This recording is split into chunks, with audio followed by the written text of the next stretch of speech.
नमस्कार दोस्तों, स्वागत है आप सभी का। दोस्तों इस वीडियो में हम रीजनिंग के महत्वपूर्ण टाइप के प्रश्नों को देखेंगे जो पिछले दोस्तों कई एग्ज़ाम में पूछे गए हैं और आने वाले सभी एग्ज़ाम के लिए बहुत ही महत्वपूर्ण होंगे, जिसमें दोस्तों रीजनिंग पूछी जाती है। तो अलग अलग टाइप के क्वेश्चन हम दोस्तों अलग अलग सेट द्वारा यहाँ पर कवर करते हैं, ताकि दोस्तों हर एग्ज़ाम में आपको फ़ायदा मिले और हर एग्ज़ाम में क्वेश्चन मिले। चलिए देखते हैं कैसे इसे सॉल्व करेंगे। पहला क्वेश्चन जो एनालॉजी से है, यानी दोस्तों समानता से। देखिए जिस तरीके से दोस्तों यहाँ व्यायाम दिया है, व्यायामशाला। अब उसी तरीके दोस्तों बॉक्सिंग दिया है, यहाँ पर क्वेश्चन मार्क दिया है, यहाँ पर कौन सा शब्द आएगा वो हमें बताना है। तो व्यायाम, देखिए व्यायामशाला से किस तरीके से संबंधित। तो व्यायाम जो किया जाता है दोस्तों, एक्सरसाइज यानी व्यायाम जो किया जाता है वह व्यायामशाला में किया जाता है। अब उसी तरीके से जो दोस्तों बॉक्सिंग, यहाँ पर बॉक्सिंग जो खेला जाता है वो कहाँ खेला जाता है, तो कोर्ट, यहाँ पर रिंग में खेला जाता है। कहाँ पर दोस्तों, रिंग में। तो इसका ऑप्शन बी यहाँ पर सही उत्तर हो जाएगा। यानी बॉक्सिंग कहाँ खेली जाती है दोस्तों, रिंग में बॉक्सिंग खेली जाती है। व्यायामशाला में किया जाता है, बॉक्सिंग रिंग में खेली जाती है। तो बी इसका सही उत्तर हो जाएगा। तो इस तरीके से आपको क्वेश्चंस को सॉल्व करना होता है। उम्मीद है दोस्तों समझ में आया होगा। अगला प्रश्न देखेंगे। देखिए अगला प्रश्न है दोस्तों, उस अक्षर समूह को चुनिए जो अन्य अक्षर समूह से अलग हैं। तो इन चारों में से हमें ऐसे अक्षर को चुनना है जो सबसे अलग हो। यानी तीन ऑप्शन तो एक जैसे होंगे समान, लेकिन एक इनमें अलग होगा, उसी को हमें चुनना है। देखिए कैसे यहाँ पर अलग होगा। ए ई सी है, तो दोस्तों हमने देखा कि ए का जो प्लेस वैल्यू 1 होता है, ई का 5 होता है और सी का कितना होता है, 3 होता है। प्लेस वैल्यू का मतलब दो अल्फ़ाबेट, यानी दोस्तों ए बी सी डी में ये किस नंबर पे आते हैं उसे हम कहते हैं प्लेस वैल्यू। जैसे ए 1 पर आता है, ई 5 पर आता है, सी 3 पर आता है। अब उसी तरीके से दोस्तों पी हमारा 16 पर आता है, टी हमारा 20 पर आता है और दोस्तों आर हमारा 18 पर आता है। अब और देख लेते हैं, एफ़ दोस्तों 6 पर आता है, जे 10 पर आता है, एच हमारा 8 पर आता है। तो यहाँ पर दोस्तों मैं आपको समझाने के लिए लिख रहा हूँ, आप बिल्कुल लिखना नहीं है, आप वैसे ही बना लेंगे। कैसे मैं बताऊँगा अभी। तो के आपका दोस्तों 11 पे आता है, पी आपका 16 पर आता है और एम आपका 13 पर आता है। अब देखिए किस तरीके से इनमें संबंध है। तो हमने देखा दोस्तों, यहाँ पर कलर चेंज कर लेते हैं दोस्तों ताकि अच्छे समझ में आए। यहाँ पर देखिए 1 5 3। अब एक में दोस्तों, एक में हमने +4 करेंगे तो जाकर 5 बनेगा। अब उसी तरीके से दोस्तों यहाँ पर 5 और 3 में देखेंगे तो कितने का अंतर है, यहाँ पर 2 का अंतर है। यानी यहाँ पर 2 का अंतर है, उसमें 4 का अंतर है। अब यहाँ पर देखेंगे 16 4 20 होगा, यानी दोस्तों यहाँ पर 4 का अंतर है और 20 और यहाँ पर 18 होगा, यानी यहाँ पर 2 का अंतर है। अब उसी प्रकार से इसमें देखेंगे 6 और 10 कितने का अंतर है दोस्तों, 4 का अंतर है। 6 और 10 में कितने का अंतर है, 4 का अंतर है। अब उसी तरीके से दोस्तों 10 और 8 में देखेंगे कितने का अंतर है, यहाँ पर 2 का अंतर है। अब उसी तरीके से इसमें देख लेते हैं दोस्तों 11 और 16 है, तो 11 और 16 में कितने का अंतर है दोस्तों, 5 का अंतर है। और 16 और 13 में कितने का अंतर है, 3 का अंतर है। कितने का, 3 का। अब देखिए यहाँ पर दोस्तों हर जगह कितने का अंतर था, 4 और 2 का, 4 और 2 का। इसमें भी 4 और 2 का अंतर था, लेकिन यहाँ डी वाले में देखिए 5 और 3 का अंतर है। तो ये आपका क्या हो गया, अलग हो गया, और यही आपका क्या हो गया, सही उत्तर हो गया। तो इस तरीके से दोस्तों हमें यहाँ पर सॉल्व करना था। उम्मीद है समझ में आया होगा। अब देखिए ये आपका उत्तर था। अब देखिए हमें प्लेस वैल्यू इनकी नहीं लिखनी है, प्लेस वैल्यू केवल हमें दिमाग में रखना है, सोचना है कि ए से यहाँ पर ई हो गया दोस्तों। ए का 1 होता है 1, ई का होता है 5, यानी इसमें कितने का अंतर हो गया, 4 का अंतर हो गया। अब दोस्तों ई का, यहाँ पर सी का होता है 3, तो 5 और 3 में कितने का अंतर हो गया, 2 का अंतर हो गया। तो इस तरीके से आपको सोचना है। अगर आप नहीं सोच पाए तो दोस्तों प्लेस वैल्यू लिख सकते हैं, नहीं तो आपको इसी तरीके से सोचकर यहाँ पर आंसर को लगा देना, आसानी से आप बना पाएंगे। तो उम्मीद है दोस्तों समझ में आ गया होगा। अगला प्रश्न देखेंगे। देखिए अगला प्रश्न है कि ई जी आई के। अब देखिए इसमें भी हमें दोस्तों क्या करना है, संबंध देखना है। यहाँ पर जहाँ भी अनुपात और समानुपात मिले आपको, तो वहाँ पर हमें एक दूसरे से संबंध देखना होता है। जिस तरीके से उसका संबंध है उसी तरीके से अगले वाले का संबंध बताना होगा। देखिए ई जी आई के, अब उसी तरीके से तो एल जे एच एफ, इनका कैसे संबंध है। देखिए अगर हम ई को एल से देखें तो इसमें क्या करना पड़ेगा दोस्तों, ई 5 पर आता है, एल 12 पर, तो यानी 5 में 7 प्लस करेंगे तब जाकर 12 बनेगा। तो उसी तरीके से दोस्तों अगर हम जी को देखें जे से, तो जी का होता है दोस्तों 7 और जे का होता है 10, यानी इसमें +3 करना पड़ेगा। अब उसी तरीके से आई को हम दोस्तों एच से देखें, तो आई का होता है दोस्तों 9, एच का होता है 8, यानी इसमें -1 करना पड़ेगा। तो आप देख रहे हैं यहाँ पर +7 +3 -1, यानी इसमें कोई संबंध बन रहा है यहाँ पर, यानी कोई तरीका इसमें नहीं बन रहा है, कोई सीरीज़ नहीं बन रही दोस्तों जो क्रम से, जैसे +1 +2 +3, इस तरीके से इसमें क्रम कुछ नहीं मिल रहा है। तो ये तरीका आप नहीं लगाएंगे। जब भी आपको तरीका ना मिले दोस्तों, तो आपको वहाँ वो तरीका नहीं लगाना है। अब देखिए कोई और क्रम हम देखते हैं। अगर हम दोस्तों पहले को यहाँ पर लास्ट से देखें, देखिए पहले को हम ई को यहाँ पर जाए लास्ट में, क्योंकि हमने देखा कि ई का जो प्लेस वैल्यू 5 होता है और उसी तरीके से एफ़ का प्लेस वैल्यू 6 होता है, यानी 5 के करीब। देखिए ई का प्लेस वैल्यू कितना होता है 5, एफ़ का होता है 6। जब हमने इसको देखा कि ई 5वें पर आता है, एफ़ 6वें पर आता है, यानी ई के बाद जो अगला अक्षर आता है एफ आता है। तो हमने यहाँ पर देखा तो हमें यहाँ पर लगा कि दोस्तों हो सकता है पहले का यहाँ पर लास्ट से बना हो, क्योंकि ये आसपास की यहाँ पर लेटर हैं। तो हमने उसी तरीके से पहले को यहाँ लास्ट से मिला लिया। अब दूसरे को दोस्तों दूसरे के लास्ट से मिलाया। अब दोस्तों यहाँ पर देखेंगे तो जी होता है दोस्तों हमारा 7 पर, जी का अगला लेटर होता है जी एच। अब उसी तरीके से दोस्तों आई का होता है जे, आई के बाद जे आता है, के बाद क्या आता है यल आता है। यानी हमने दोस्तों इसको लास्ट से मिलाना जब देखा तो केवल एक प्लस अक्षर यहाँ पर अगला ले लिया गया था, यानी एक प्लस कहें या फिर कहें अगला अक्षर ले लिया गया था। तो उसी तरीके से दोस्तों हम इसको बनाएंगे। अब देखिए इसका लास्ट मिलकर क्या बना, इसका लास्ट वाला मिलकर पहला लेटर बना यहाँ पर। तो हम इसका भी लास्ट लेकर क्या बनाएंगे, पहला लेटर बनाएंगे। तो वाई के बाद क्या आता है दोस्तों, वाई का देखिए जैसे इसमें एक +1 हुआ, +1 यानी अगला अक्षर ले लिया गया, उसी तरीके से हम इसका अगला अक्षर लेंगे। तो वाई के अगला अक्षर क्या आता है, जेड आता है। अब डब्लू के बाद दोस्तों क्या आता है, यक्स आता है। अब उसी तरीके यू के बाद क्या आता है दोस्तों, यू वी आता है। अब उसी तरीके से दोस्तों यस के बाद क्या आता है, तो यस के बाद टी आता है। तो इस तरीके से ये हमारा आंसर बनेगा ZXVT। तो ZXVT ऑप्शन नंबर डी क्या हो जाएगा, सही उत्तर हो जाएगा। तो आपको ध्यान रखना है दोस्तों, ज़रूरी नहीं कि ये जो पहला लेटर है इसके पहले, इसका पहला इसके पहले से ही मिले, इसका पहला लास्ट से भी हो सकता है। तो इस तरीके से आपको यहाँ पर ध्यान रखना है। तो आप प्रैक्टिस करते रहेंगे दोस्तों, आपको चीज़ें यहाँ पर आसानी से समझ में आने लगेंगी। तो उम्मीद है समझ में आया होगा। अगला प्रश्न देखेंगे। अब देखिए दोस्तों यहाँ पर हमारा सीटिंग से यहाँ पर सीटिंग अरेंजमेंट, यानी 5 लड़के अरूढ़, वरूढ़, नितिन, हरी और सतीश एक बेंच पर बैठे हुए हैं। अरूढ़ और नितिन के मध्य 2 व्यक्ति बैठे हैं। वरूढ़ बिल्कुल दाएं ओर है, नितिन सतीश के बाएं ओर है, मध्य में कौन बैठा है। तो इस तरीके के क्वेश्चन दोस्तों एग्ज़ाम में बहुत पूछे जाते हैं। देखते हैं कैसे सॉल्व करेंगे।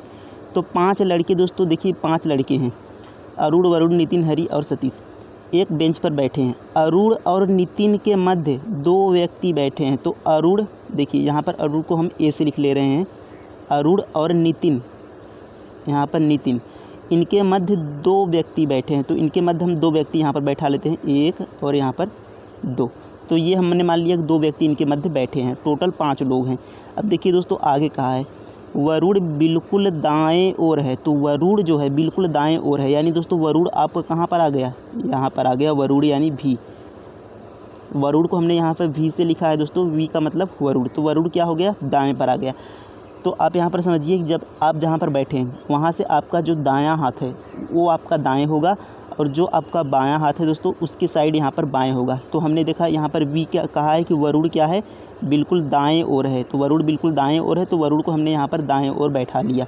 अब देखिए आगे क्या कहा है, वरुण बिल्कुल दाएं ओर हो गया। अब देखिए नितिन सतीश के बाएं ओर है। अब दोस्तों ये जो नितिन है, नितिन यानी यन से है, हमने यहाँ पर दर्शाया है। तो नितिन कहा है दोस्तों सतीश के बाएं ओर है। तो इसको देखिए सतीश के बाएं ओर होना चाहिए, यानी जैसे ये नितिन होगा तो सतीश यहाँ पर आएगा, क्योंकि ये सतीश का बायां जब होगा तो इसके बगल में ये नितिन आएगा इस साइड, और दायां कहता तो नितिन यहाँ पर आता, लेकिन हमसे बाएं कहा है यानी नितिन इधर साइड होगा।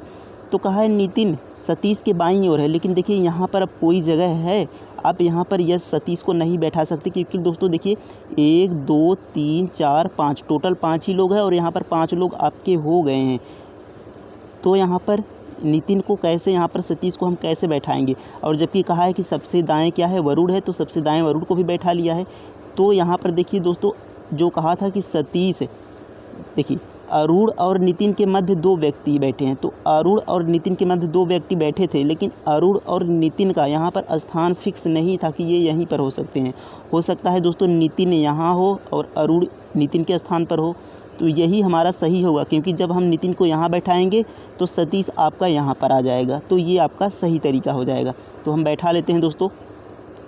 देखिए नितिन के स्थान पर कौन आ गया, अरूढ़ आ गया, यहाँ पर ए आ गया। अब देखिए ए के स्थान पर क्या आ गया, यन आ गया, यानी नितिन आ गया।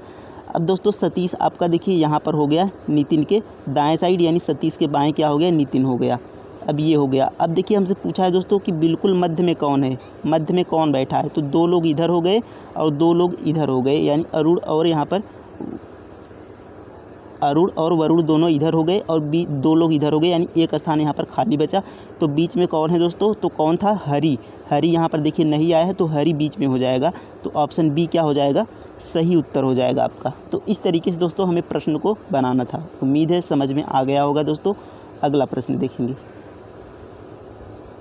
देखिए अगला प्रश्न है, ए और बी भाई हैं, ई पुत्री है एफ की, यानी ए और बी भाई हैं दोस्तों और ई पुत्री है एफ की। तो बना लेते हैं ए और बी, ए और बी ये दोनों क्या है, भाई हैं। तो इस तरीके से हमने यहाँ पर बना लिया। अब देखिए कहा है कि ई पुत्री है एफ की, ये दोनों भाई हैं। तो हमने यहाँ पर प्लस लगा लिया ताकि पता चले कि मेल हैं दोनों। अब देखिए ई पुत्री है एफ की, तो यहाँ पर देखिए ए और बी का कोई संबंध नहीं है।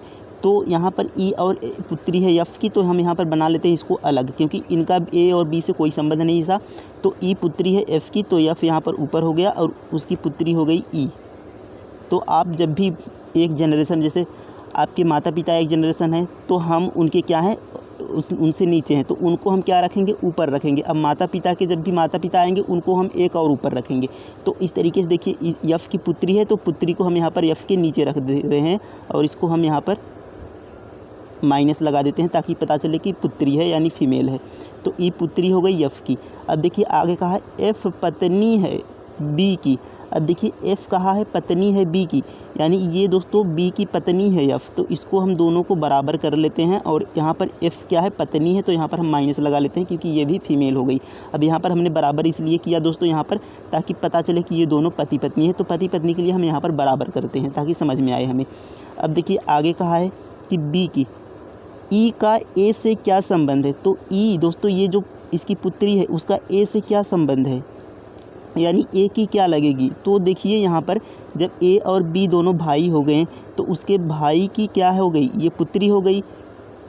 ए के भाई की क्या हो गई, पुत्री हो गई, क्योंकि एफ बी की पत्नी थी, यानी ये दोनों पति पत्नी थे, तो इनकी पुत्री कौन होगी, ई हो गई। तो यानी ए का ई से क्या संबंध हुआ, उस ए के भाई की पुत्री, यानी क्या होगी, उसकी भतीजी हो गई, क्योंकि भाई की पुत्री को क्या कहते हैं, भतीजी। तो भतीजी दोस्तों इसका सही उत्तर हो जाएगा बी वाला। तो इस तरीके से यहाँ पर आपको समझना था। उम्मीद है समझ में आ गया होगा। अगला प्रश्न देखेंगे। देखिए दोस्तों नंबर सीरीज का क्वेश्चन है कि निम्नलिखित श्रृंखला में प्रश्नवाचक चिन्ह के स्थान का मान बताइए। तो यहाँ पर जो प्रश्नवाचक चिन्ह है दोस्तों, इसका हमें मान बताना है कि कौन सी संख्या यहाँ पर आएगी। तो ये सभी दोस्तों एक सीरीज में चल रहे होते हैं, एक क्रम में, उसी सीरीज का हमें पता लगाना होता है और उसी के हिसाब से बताना होता है कौन सी संख्या यहाँ पर आएगी। तो देखते हैं दोस्तों यहाँ पर कौन सा सीरीज चल रहा है। देखिए अब हमने देखा दोस्तों यहाँ पर 1 है, यहाँ पर 9 है, तो यहाँ पर 25, यहाँ पर 49, यहाँ पर 81। तो आप ध्यान देंगे दोस्तों तो ये सारे जो संख्याएं लिखी हैं ये एक स्क्वायर संख्या है। स्क्वायर संख्या दोस्तों आपको याद होना चाहिए, तभी आप क्वेश्चंस को बना पाएंगे। तो यहाँ पर सारी संख्याएं स्क्वायर संख्याएं हैं। स्क्वायर का मतलब जैसे दोस्तों 9 दोस्तों 3 का स्क्वायर है, 25 आपका 5 का स्क्वायर है, 49 आपका 7 का स्क्वायर है, 81 आपका 9 का स्क्वायर है। और यहाँ पर जब सभी स्क्वायर हैं तो एक भी यहाँ पर क्या होगा, स्क्वायर होगा, क्योंकि एक का स्क्वायर एक ही होता है। अब देखिए 1 का स्क्वायर, 3 का स्क्वायर 9, 5 का स्क्वायर 25, यानी 5 स्क्वायर का मतलब दोस्तों उस संख्या का 2 बार गुना। जैसे 5 का स्क्वायर तो 5 गुणे 5 हो गया, 5 पचे कितना हो गया 25, तो वही उसका स्क्वायर है। देखिए अब 1 का स्क्वायर, 3 का स्क्वायर, 5 का स्क्वायर, 7 का स्क्वायर, 9 का स्क्वायर, यानी आप देख रहे हैं दोस्तों ये सारी जो स्क्वायर संख्याएँ लिखे हैं ये विषम संख्याएँ, यानी एक संख्या को छोड़कर, जैसे 1, 2 को छोड़कर 3, 4 को छोड़कर 5, 5 को 6 को छोड़कर 7 है, तो ये सारी विषम संख्याएं हैं। तो उसी तरीके से जो अगली संख्या भी आएगी वो भी हमारी विषम संख्या आएगी। तो 9 1 10, 10 को छोड़कर यानी अगली संख्या 11 आएगी। तो 11 का स्क्वायर यहाँ पर होगा। तो 11 का स्क्वायर कितना होता है, 11 11 में 121 होता है दोस्तों। तो 121 यहाँ पर आ जाएगा हमारा सही उत्तर। तो ऑप्शन सी क्या हो जाएगा दोस्तों, सही उत्तर हो जाएगा। तो इस तरीके से यहाँ पर आपको सॉल्व करना था। चलिए अगला प्रश्न देखेंगे। अब देखिए दोस्तों यहाँ पर अगला प्रश्न है कि द्रव, दूध, नदी, जल। तो हमें क्या है कि इन दोनों में संबंध हमें देखना है कि ये दोनों किस तरीके से यहाँ तीन शब्द दिए हैं, सॉरी, तो तीनों में हमें संबंध देखना होता है। ये वेन डायग्राम क्वेश्चन है कि तीनों में क्या संबंध है, उस तरीके से हमें यहाँ पर बनाना पड़ता है। तो ये जो आप वृत्त देख रहे हैं छोटे छोटे बड़े, ये सब यही हैं। जैसे एक द्रव के लिए है, एक दूध के लिए, एक नदी जल के लिए है, तो ये किस तरीके से संबंधित है उसी तरीके से इसमें दर्शाया गया है। देखेंगे दोस्तों कौन सा संबंध है। द्रव, तो द्रव आपका दोस्तों पता होगा कि सभी जो यहाँ पर तरल पदार्थ हैं, जैसे दोस्तों आपका जो लिक्विड फॉर्म में होते हैं, जैसे दूध, पानी, यहाँ पर जल, ये सब, और तेल, ये सब क्या है दोस्तों, जिसको मापा जाता है लीटर में, जिसको लीटर में मापा जाता है, वो सभी क्या हैं, वो सभी द्रव होते हैं। तो दूध भी द्रव है आपका, और नदी जल, नदी का जल हो, समुद्र का जल हो, सभी क्या हैं दोस्तों आपके द्रव रूप में है, क्योंकि जल आपके द्रव रूप में होते हैं। तो यानी दूध और नदी जल दोनों द्रव हैं और एक द्रव है। तो ये हमने मान लिया, ये जो द्रव के लिए, ये इसके लिए, द्रव के लिए बड़ा वाला है। अब एक दूध के लिए दोस्तों ये आपका दूध के लिए हो गया, और नदी जल के लिए एक इसमें नदी जल के लिए हो गया। और दूध और नदी जल का कोई संबंध नहीं दोस्तों, दूध आपका अलग है और नदी जल आपका अलग होता है, तो इनमें कोई संबंध नहीं है। तो ये दोनों देखिए, इनमें कोई संबंध नहीं है, ये दोनों अलग अलग हो गए। और दोस्तों ये दोनों किसके अंदर हो गए, द्रव के अंदर हो गए। तो इस तरीके से इनमें संबंध देखना था। तो इस तरीके से कौन सा यहाँ पर डायग्राम बन रहा है दोस्तों, ऑप्शन नंबर बी, ये आपका सही उत्तर हो गया। तो इस तरीके से इसे आपको सॉल्व करना है। ऐसे कि जितने भी प्रश्न आएंगे दोस्तों, आपको बिल्कुल वही तरीका देखना है कि किस तरीके से इनमें संबंध है, और उसी तरीके से आपका आंसर बताना है। अगला प्रश्न देखते हैं। देखिए अगला प्रश्न है, कौन सी उत्तर आकृति प्रश्न आकृति के पैटर्न को पूरा करेगी। तो कौन सी उत्तर आकृति है जो पैटर्न आकृति को पूरा करेगी, यानी यहाँ पर देखिए जो चित्र बना है, इसमें ये वाला स्थान खाली है, इसमें तो कौन सा, ये वाला स्थान, तो इसमें कौन सा यहाँ पर ऑप्शन आएगा जो उत्तर आकृति में से हमें चूज करना है। देखते हैं। तो यहाँ पर देखेंगे दोस्तों, अब ये देखिए इस तरीके से कटिंग यहाँ पर बना है, देखिए इस तरीके से, इसमें आप कौन सा भरने पर ये उत्तर आकृति पूरी होगी। तो यहाँ पर हम ध्यान से देखते हैं। तो यहाँ पर देखेंगे आप, जो इस तरीके से बना है, यहाँ पर एक, यहाँ पर हम चित्र को उठाकर देख ले रहे हैं दोस्तों। जैसे देखिए यहाँ पर एक सर्कल बना है और ये वाला बना है, ये इस वाले को हमने लिया है। अब देखिए इसमें एक ऐसी लाइन है, यहाँ पर देखेंगे ये वाली लाइन, और इस लाइन में देखिए ऐसी रेखा खींची गई है। तो ऐसी रेखा वाली लाइन इसमें भी होनी चाहिए। तो देखेंगे ऐसी बीच में रेखा होनी चाहिए, लेकिन आपका सी में देखेंगे यहाँ पर बीच में कोई रेखा नहीं है, इस तरीके से इसमें भी कोई रेखा नहीं है। तो ये दोनों आपके गलत हो गए, क्योंकि इनमें कोई रेखा नहीं, लेकिन हमें चाहिए बीच में एक लाइन इसमें ऐसी खींची गई हो। तो देखेंगे ए में भी यहाँ पर लाइन खींची गई है, और दोस्तों बी में भी लाइन खींची गई है। तो इनमें से यहाँ पर कौन सा हो सकता है। तो देखते हैं कि ए और बी, यानी दो को हमने काट दिया दोस्तों, यहाँ पर सी और डी को, तो केवल दो ऑप्शन बचे, ए और बी। अब इसमें देखते हैं कि ए और बी में यहाँ पर जो देखेंगे ये वाला है। अब इन तीनों में हम देखते हैं कि जो देखिए यहाँ पर जो छोटा सा वृत्त है, ये वाला, तो इस वाले में अगर हम देखें वृत्त में दोस्तों इस तरीके से लाइन है, खड़ी लाइन है, और इसके नीचे जो दोस्तों वृत्त है उसमें देखिए लाइन यहाँ पर पंक्ति के रूप, यानी बेड़ी लाइन हो गई, यानी यहाँ पर सपाट के रूप में। अब उसी तरीके से देखो तो तीसरे में देखेंगे तो इसमें भी खड़ी लाइन हो गई। तो यानी देखेंगे अब ये आमने सामने क्या है, दोनों खड़ी लाइनें हैं, और यहाँ पर सामने इसके जो होंगी लाइनें, ये दोनों दोस्तों इस तरीके से, यानी बेड़ी लाइनें होंगी, पंक्ति के समान लाइनें होंगी। तो इस तरीके से, यानी सामने दोनों खड़ी लाइनें हैं, तो ये भी दोनों सामने क्या होंगी, बेड़ी लाइनें होंगी। तो ऑप्शन देखिए यहाँ पर क्या हो जाएगा, ऑप्शन ए, क्योंकि दूसरे में दोस्तों खड़ी लाइन है यहाँ पर वृत्त में, और वो हमें नहीं चाहिए क्योंकि खड़ी लाइन यहाँ पर नहीं आएगी।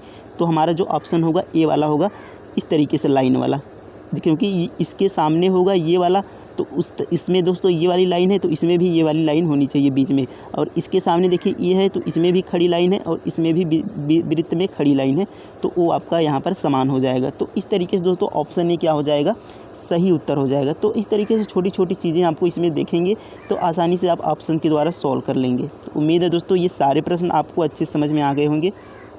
तो वीडियो कैसा लगा दोस्तों कमेंट में ज़रूर बताइएगा। मिलते हैं अगले सेट में, तब तक के लिए धन्यवाद।